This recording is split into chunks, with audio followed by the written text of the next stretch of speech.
ամեն ինչ սկսվեց շոկից։ 1895 թվականին Փարիզի դահլիճներից մեկից մարդիկ ճչալով փախչում էին, կարծելով, որ էկրանից դուրս եկած շոգեքարշը տեսասաղի հերը անիծելու է։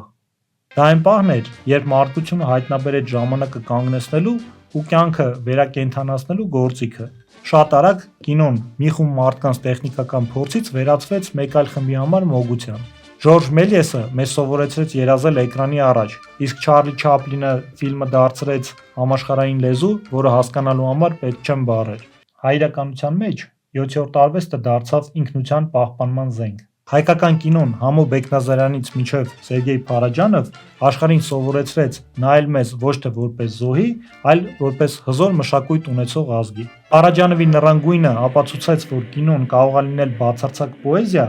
որում ամեն կադրը գեղանկար է, իսկ լռությունը կարող է ավելի խոսուն լինել, քան երկխոսությունը։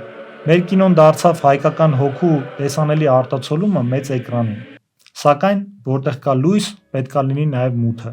Պետությունները շատ արագ հասկացան, որ պատկերը ավելի շատ ազդեցություն է թողում, քան հազարավոր ճառերը։